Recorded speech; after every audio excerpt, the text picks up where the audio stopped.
오늘 말씀 제목은 주파수 맞추기, 우리 예수동행 마지막 5번째 주파수 맞추기라는 제목을 가지고 말씀 나누도록 하겠습니다. 여러분들 요즘 혹시 재미있게 보는 드라마라든지 혹은 요즘은 유튜브에도 이렇게 채널들이 많더라고요. 혹시 이렇게 구독해서 보는 그런 채널, 그런 것들이 혹시 있으십니까?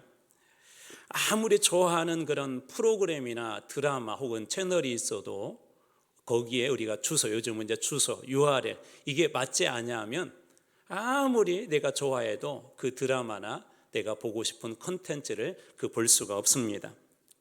예수를 믿는 것도 비슷한 것 같습니다. 아마 이곳에 계신 분들은 다 예수도 잘 믿어보고 싶고 또 이 교회 다니면서 정말 교회다운 그런 교회로 이렇게 세워가고 싶은 그런 마음들이 다 계실 것 같습니다.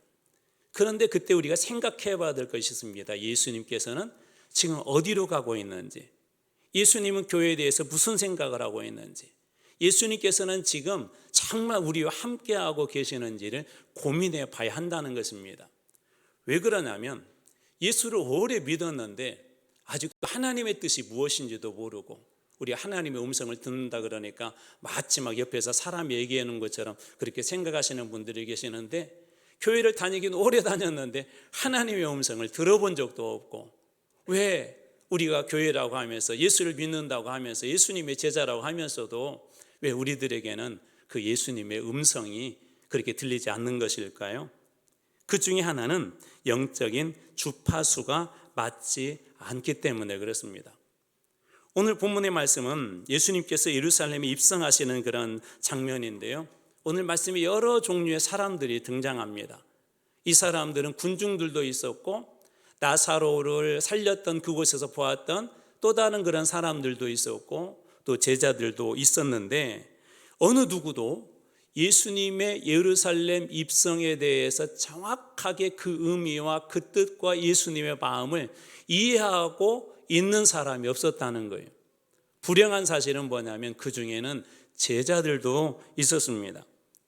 그래서 오늘 이 말씀을 통해서 우리는 왜 제자들까지도 예수님의 뜻과 그 마음을 읽지 못하고 이해하지 못하고 왜 그러는지 그러한 이유들을 살펴보고 또 예수님과 동행하기 위해서 우리는 어떻게 영적 주파수를 맞출지 한번 그에 대해서 말씀을 통해서 한번 고민해 보려고 합니다. 오늘 본문은 예수님께서 이때 예루살렘으로 들어가셨다라고 하면서 시작하는데 12절 말씀입니다. 그 이튿날에는 명절에 온 무리가 예수께서 예루살렘으로 오신다는 것을 듣고 자 시점으로 알 수 있는 단어가죠. 그 이튿날, 그 이튿날은 언제냐면 12장 1절로 가보셔야 돼요. 6월절 엿새 전에 예수님께서 베다니로 들어갔다라고 12장 1절이 시작하고요. 그 베다니에 들어간 그 이튿날이니까 바로 그 다음 날이니까 이제 6월절 며칠 전일까요? 그러면 그렇죠. 이제 5일 전이죠. 엿새 전에 베다니에 있었고 그 다음 날 예루살렘에 들어가니까 이걸 기억하셔야 돼요. 자, 며칠 전이라고요? 5일 전에 5일 전. 6월절은 아주 이스라엘에게서 큰 그런 명절이었죠. 그래서 사람들이 벌써 이 6월절을 지키기 위해서 예루살렘에 5일 전인데도 닷새 전인데도 엄청나게 많은 그런 사람들이 모여들었습니다. 어느 정도로 많이 모여들었냐면 자, 오늘날하고 전하다랍니다. 오늘날이라고 해도 엄청난 숫자지만 그때 당시에는 이게 상상할 수 없는 숫자입니다. 무려 요세푸스라고 하는 역사가에 의하면 270만 명이 모였대요. 6월절 때 270만 명. 엄청난 그런 진짜 구름대 같은 그런 숫자가 모이는 것이죠. 이들에게 아주 기쁜 소식, 아니 즐거운 소식, 구경할 만한 그런 소식이 하나 들려졌습니다. 17절 말씀입니다. 나사로를 무덤에서 불러내어 죽은 자 가운데서 살리실 때 함께 있던 무리가 증언한 자라. 무슨 일을 일어났냐면 예수님께서 예루살렘에 입성한다고 할 때 이 사람들이 나팔수가 된 거예요. 죽은 나사로를 살렸을 때 그 옆에 있었던 증인들이 야, 내가 저 예수를 아는데 내가 직접 보았는데 썩은 시체, 4일이나 돼갖고 썩은 시체가 된 나사로라고 한 사람을 갖다가 저 사람이 살렸어. 예수라는 사람이 살렸어. 그 예수라는 사람이 지금 예루살렘에 온대라는 그 이야기가 예루살렘에 순식간에 삽시간에 퍼지게 됩니다. 오늘날처럼 SNS가 있었던 그런 때가 아니었지만 사람들에게는 아주 흥미로운 그런 소식이었어요. 왜 그러냐면 그때가 6월절이었거든요. 거기에다 전국 각지에서 사람들이 모여들었으니 예루살렘에서 조금이라도 정보도 얻고 싶고 수많은 아마 그런 기대감을 가지고 그들이 왔을 것입니다. 이 소문은 삽시간에 예루살렘에 퍼졌고 6월절이 되어서 예루살렘에 온 수많은 사람들은 예수가 들어오는 그 길을 주목합니다. 베다니에서 가장 가까운 예루살렘 쪽으로 사람들이 모이기 시작하죠. 이렇게 수많은 사람들이 모였지만 그들 중 누구도 예수님의 예루살렘의 입성의 의미를 알지 못했어요.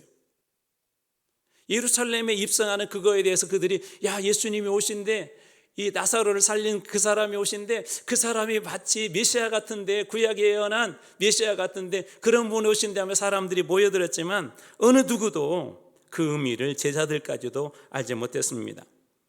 그 이유 중 하나는 이거예요. 방해 전파 때문에 그렇습니다. 여러분, 사단은 오늘 이 시간에도 우리들에게 끊임없이 방해하죠. 말씀을 듣는 시간이지만 우리의 생각과 우리의 마음이 다른 곳에 가 있게 하고요. 끊임없이 사단은 오늘날에도 우리가 말씀을 들으려고 하면 그 말씀에 대해서 방해를 합니다. 오늘 말씀의 13절입니다. 종려나무 가지를 가지고 맞으러 나가 외치되 호산나 찬송하리로다 주의 이름으로 오시는 이 곧 이스라엘의 왕이시여 하더라. 자, 이 말씀만 보면은 승리의 입성이시죠. 여기 이 말씀은 승리의 상징인 종려나무 가지를 가지고 흔들었다는 것은 이스라엘이 무엇인지 모르지만 이제 우리 승리했다, 우리 됐다, 이제 이겼다, 저분이면 우리나라가 이길 수 있다, 이제 다 이겼다고 하는 일종의 상징성이 이 종려나무 가지 가운데 들어있습니다. 그리고 이들은 이렇게 시편 118편의 한 가사를 가지고 노래를 하죠. 호산나 호산나 호산나, 지금 우리를 구원하소서, 지금 우리를 구원하소서. 호시아나라고 하는 히브리어를 음역을 한 건데요, 사람들이 그렇게 찬양을 합니다. 자, 종려나무 가지를 흔들고 이제 예수 저분이면 자, 우리 됐다, 우리가 이긴다. 그리면서 사람들이 예수님에 대해서 주여 우리를 구원하소서, 지금 구원하소서, 우리를 구원하소서라고 사람들이 그렇게 큰 소리로 예수님을 향해 찬양을 합니다. 그리고 이렇게 이야기해요. 이스라엘의 왕이시여, 당신은 이스라엘의 왕입니다라고 사람들이 이야기합니다. 사실 멋진 표현도 아니, 예수님은 충분히 그럴 만한 자격이 있는 분이세요. 예수님은 충분히 모든 일에 승리할 만한 그런 분이시고 예수님은 지금 구원할 수 있는 그런 분이십니다. 그런데 왜 저는 여러분들에게 이렇게 수많은 사람들이 그렇게 예수님을 그렇게 환호성을 지르면서도 왜 예수님의 마음을 읽지 못했다고 그렇게 여러분들에게 이야기했을까요? 이 이야기는 160년 전으로 올라가야 합니다. 이스라엘이 그때 당시에는 지금 로마의 속국이고요, 그때 당시에 헬라, 그리스의 속국이었었는데 그때 안티오쿠스 4세라고 하는 사람이 있었어요. 이 사람은 자기를 이렇게 부르더라겠죠. 안티오쿠스 에피파네스. 에피파네스라는 말은 신이 현현했다. 그러니까 내가 사람이지만 나는 신이다는 거예요.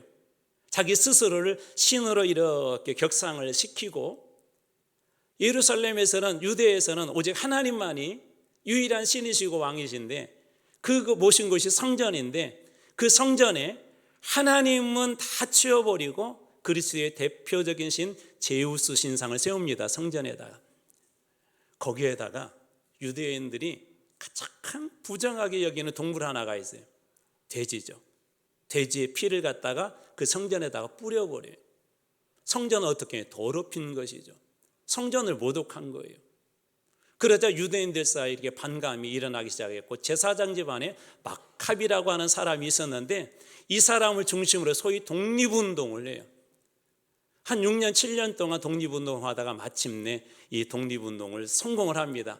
그리고 나서 이제 이 마카비와 그 군인들이 예루살렘으로 입성을 할 때 사람들이 이 승리의 상징인 종려나무 가지를 가지고 흔들면서 우리가 이겼다, 우리가 승리했다라고 그렇게 흔들었던 것입니다. 그러니까 예수님의 예루살렘의 입성에는 일종의 그러한 군중들의 기대가 있었던 것이죠. 그러나 우리는 이것을 잘 알고 있습니다. 예수님의 이것은 승리의 입성이기보다는 십자가로 향하는 길목이었었고, 이제 예수님의 걸음 하나하나는 죽음과 가까워져 했고, 고통과 가까워져 했고, 모멸과 그 다음에 고통으로 점점 더 가까이 가는, 음악으로 치자면 생기발랄한 혹은 행진곡 같은 그런, 오히려 그런 노래가 연주되는 것이 아니라 단조이면서도 장엄하면서도 슬프면서도 애절한 그런 노래가 연주되어져야 되는데, 백성들은 승리의 행진곡의 노래를 부르고 있었던 것이죠. 여기 한 가지 중요한 또 키워드가 숨어 있어요. 아까 제가 무엇을 기억하라고 그랬죠? 여러분들에게 5일을 기억하랬죠. 5일. 자, 6월절 5일에 예수님께서 예루살렘으로 입성하신다고 그랬죠. 왜 하필이면 많은 날 중에 왜 5일 전이었을까요? 그 전에 가도 됐어요.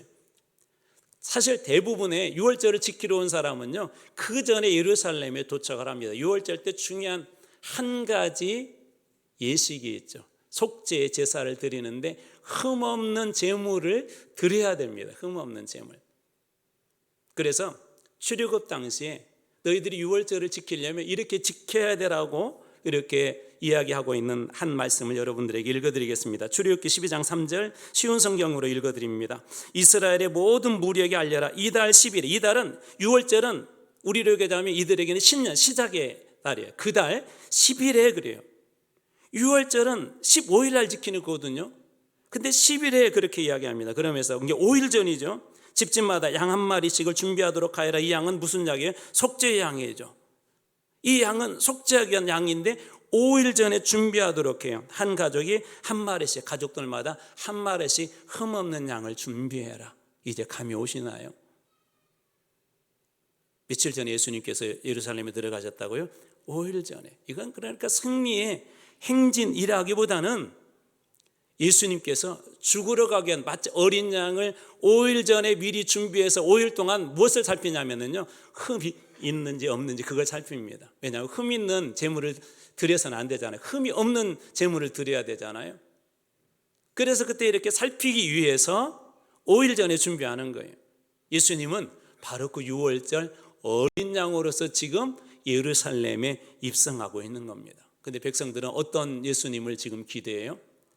왕. 지금 당장 정치적으로 구원할 왕. 로마의 압제로부터 마카비 때 그렇게 마카비가 독립운동에 성공한 것처럼 저분이 진정한 우리들의 왕이 되어서 우리나라를 구원해줘라고 그렇게 지금 구원해달라고 호산나 호산나 그렇게 부르고 있었던 것이죠. 오늘 우리들에게도 그러한 어긋난 신앙의 모습들이 종종 드러납니다. 내가 원하는 예수님을 믿으려고 하죠. 예수님은 지금 십자가를 지기 위해서 예루살렘에 입성하는데 나는 뭘 원해? 십자가에 지는 예수는 필요 없고 나는 승리하는 예수, 나를 이기게 하는 예수, 그 예수를 바라는 것처럼 오늘 어쩌면 우리들에게도 그런 마음이 있지 않을까요? 백성들은 그런 걸 기대했어요. 나사로를 살렸던 예수님을 기대했어요. 백성들은 예수님께서 구원해 주기를 원했어요. 로마의 압제로부터 이기기를 원했습니다. 그러나 정작 십자가를 지신 예수님에 대해서는 이들이 싫어합니다. 극단적으로 이러한 표현까지 쓰는 사람들도 있죠. 하나님도 내 말 잘 들어야 해. 자기 뜻대로 기도하는 안 들어주면 하나님을 떠나죠. 그런데 자기 중심적인 신앙이 얼마나 위험한지를 아십니까? 자기 유익을 구하고요, 이익을 구하고요, 편의를 구하고요, 마음에 들지 않으면 예수도 배반해 버립니다. 사단은 예수님에게도 그렇게 말씀을 흔들어 놨죠. 그 본질을 흔들어 놨죠. 우리가 잘 아는 마태복음 4장 8절 9절입니다. 마귀가 또 그를 데리고 지극히 높은 산으로 가서 천하만국과 그 영광을 보여 이르되 만일 내게 엎드려 경배하면 이 모든 걸 내게 주리라. 천하만국을 보여주면서 하나님만을 예배해야 되는 게 우리의 인생인데 천하만국에 다 마음을 빼앗기게 하는 거예요. 아담과 하와에게도 거짓말을 하죠. 너희가 이것을 먹는 날에는 결코 죽지 않을 것이고 하나님처럼 될 것이다. 오히려 하나님같이 될 것이라고 그렇게 이야기를 하죠. 창세기 3장 5절입니다. 너희가 그것을 먹는 날에는 너희 눈이 밝아져. 지금 마귀가 하는 얘기예요. 사단이 하는 얘기예요. 하나님과 같이 되어 선악을 알 줄을 하나님이 아심이니라. 사단의 말은요, 아담과 하와의 눈을 바꿔놔 버렸어요. 그 전까지만 하더라도 죽을까 하노라 그렇게 얘기했던 게 이제는 바뀌어 버렸습니다. 먹음직하고 보암직하고 탐스럽게 할 정도로 눈을 바꿔놔 버렸어요. 여러분, 이처럼 사단의 방해는 심각한 문제예요. 우리의 신앙의 눈을 바꿔놔요. 교회를 바라보는 눈을 바꿔놔버립니다. 성도들을 바라보는 눈을 바꿔버립니다. 교회를 생각하는 그 마음을 바꿔버립니다. 예수 없이 내 주장과 내 생각으로 바꿔버립니다.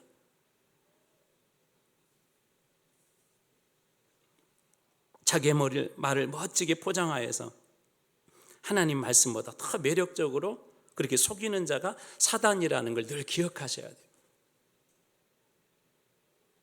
그래서 우리들에게 늘 이런 방해 전파가 있기 때문에 우리가 그걸 잘 못 들어요.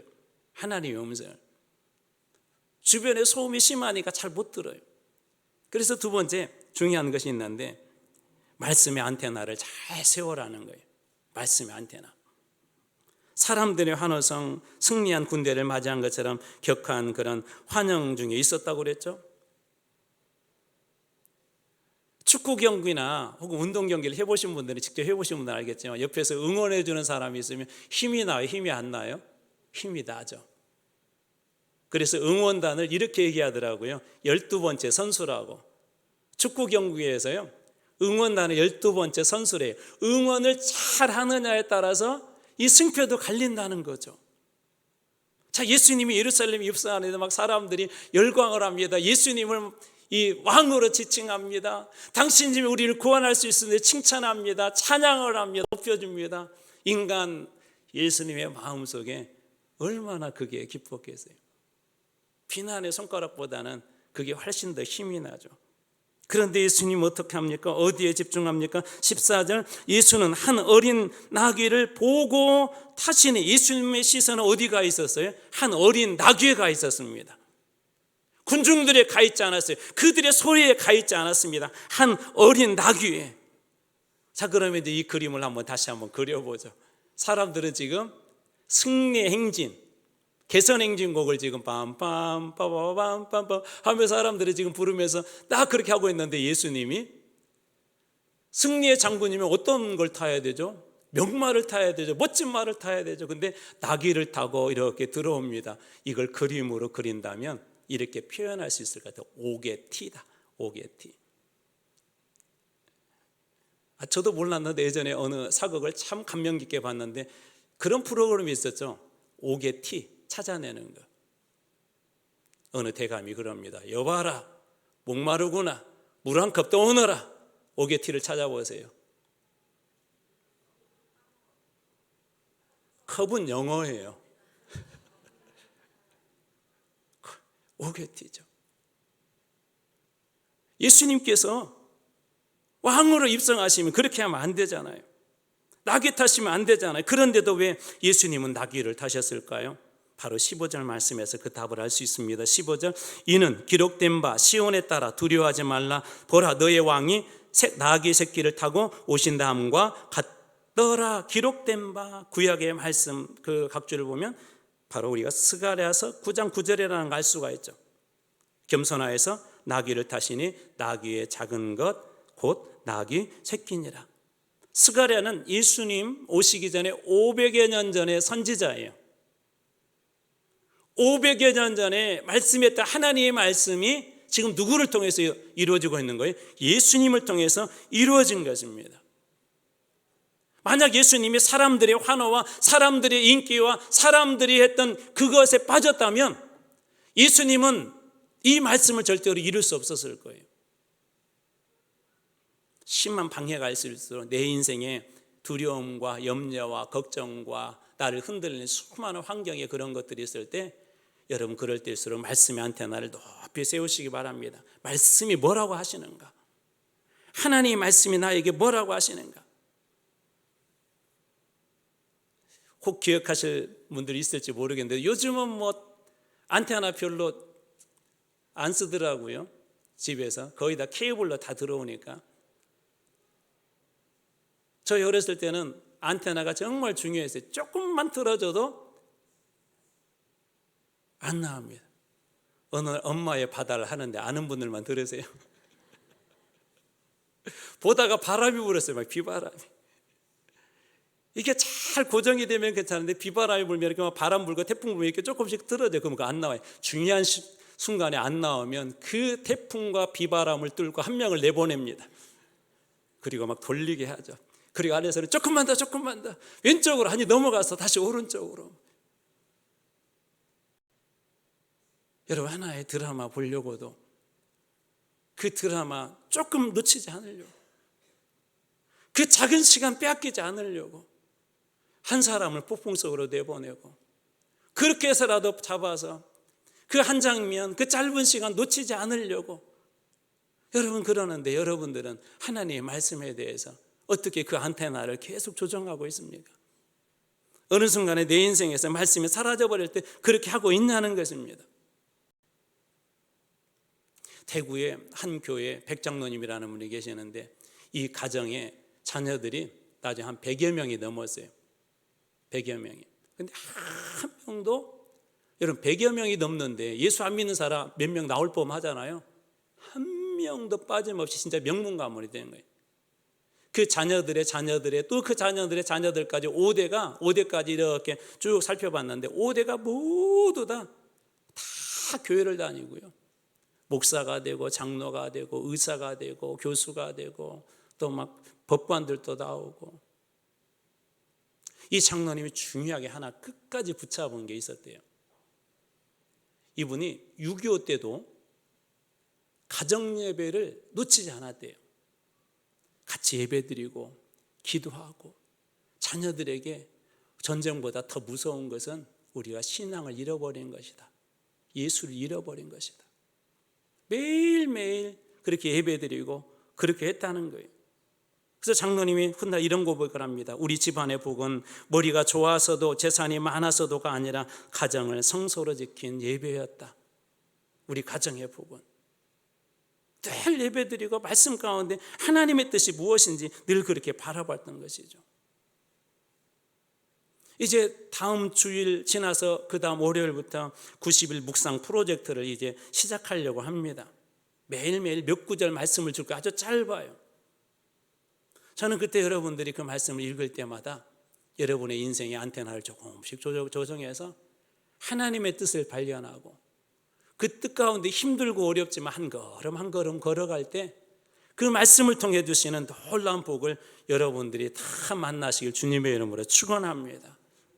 한번 기적을 만들어 보자고요. 거기에 여러분의 기도 제목을 한번 담아서 한번 시작해 보자고요. 하나님 말씀대로 한번 걸어가 보겠습니다.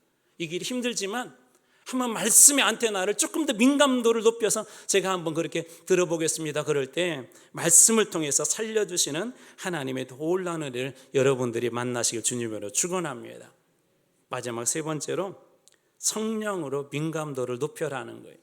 방해 전파가 있지만 말씀의 안테나를 높이 세우고, 그래도 태풍이 불 때가 있죠. 그럴 때 성령으로 민감도를 높여라 하는 것입니다. 16절, 제자들은 처음에 이 일을 깨닫지 못하였다가 예수께서 영광을 얻으신 후에야 이것이 예수께 대하여 기록된 것임과 사람들이 예수께 이같이 한 것임이 생각났더라. 언제 깨달았다고? 예수께서 영광을 얻으신 후에야.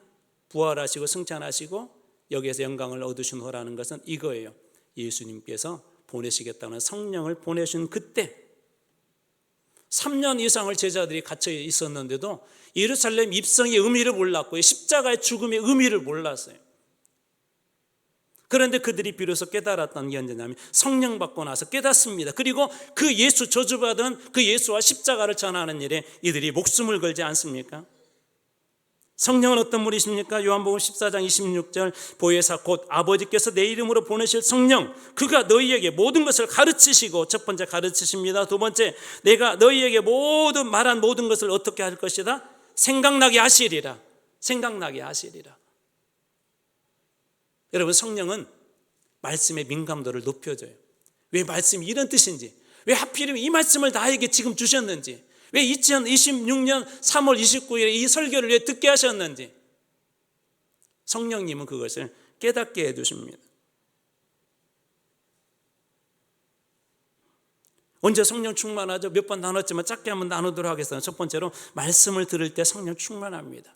여러분 90일 묵상할 때, 또 오늘 이렇게 주일날이나 혹은 예배 가운데 말씀 드릴 때 여러분들의 성령 충만한 그런 은혜가 있길 주님으로 축원합니다. 우리 베드로가 했던 그 한 사역에서 한 장면을 볼 수 있는데 사도행전 10장 44절 베드로가 이 말을 할 때 고넬료 집에서 있었던 일이에요. 베드로가 예수가 그리스도라는 걸 전할 때 말씀을 전할 때 성령이 말씀 듣는 모든 사람들에게 어떻게 했다? 내려오셨다. 고난주간 특별 새벽 기도에는 뭐냐면요, 민감도를 높이는 거예요. 그래서 한 주간 동안 꼭 나오세요. 하나님 앞에 한 주간 동안 성령께서 뭐라고 말씀하시는지 살려주는 말씀, 회복시키는 말씀, 새롭게 하시는 말씀, 그런 것들을 여러분들이 이번 한 주간 동안 꼭 만나시길 주님으로 축원합니다. 말씀 듣는 중에 성령이 내려오신대요. 두 번째, 사도행전 4장 31절 빌기를 다하며 기도를 다하며 모인 곳이 진동하더니 무리가 다 성령이 충만하여 담대히 하나님 말씀을 전파했다. 언제 성령이 충만했다고요? 빌기를 다할 때, 기도할 때. 우리가 7일 동안 새벽마다 기도할 때 7은 완전한 숫자에 하나님 이번 7일 동안 기도할 때 하나님 저희 가정에도 이와 같은 역사가 일어나게 해주세요.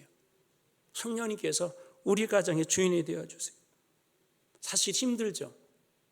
이게 참 시간을 제가 변경하면서도 고민이 많아요. 왜냐하면 사람들마다 상황이 다 다르니까. 그러던 중에 한 교회 이야기를 듣고 조금 용기가 났습니다. 그 교회도 저희 교회처럼 이렇게 6시로 바꿨는데 좀 일찍 가면 직장에 이제 서울 같은 데는 멀리 출근하잖아요. 문제가 안 되는데 이분이 6시에 하니까 출근을 제때 하기가 힘들었어요. 여자 집사님이셨는데 직장에 가서 사장님한테 사장님 저희 교회에서 새벽 기도회를 하는데요, 제가 9시가 아니라 10시까지 출근하면 안 될까요? 대신 늦게까지 일하고 일은 하나도 문제 생기지 않도록 하겠습니다. 사장님이 다행히 허락을 해줬대요.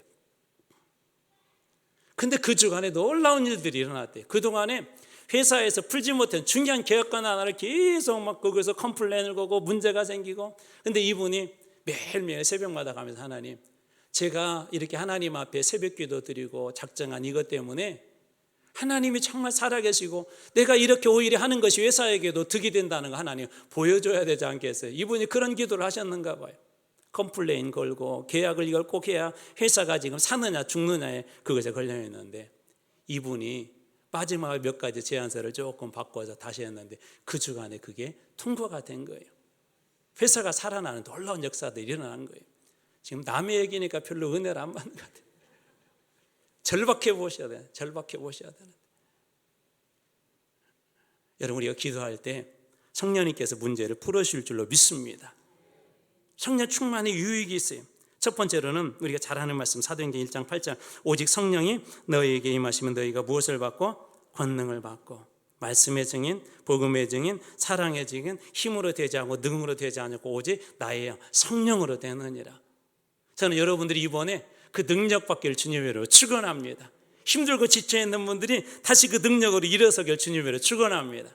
두 번째, 성령 충만할 때 주시는 게 민감도가 높아진다고 그랬잖아요. 은혜를 알게 하세요. 고린도전서 2장 12절 우리가 세상의 영을 받지 아니하고 오직 하나님께로부터 온 영을 받았으니 이는 우리로 하여금 하나님께서 우리에게 은혜로 주신 것들을 어떻게 알게 하려 하심이라. 사도 바울도 가시라고 여겼는데 어떻게? 이게 은혜였구나 깨닫게 되죠.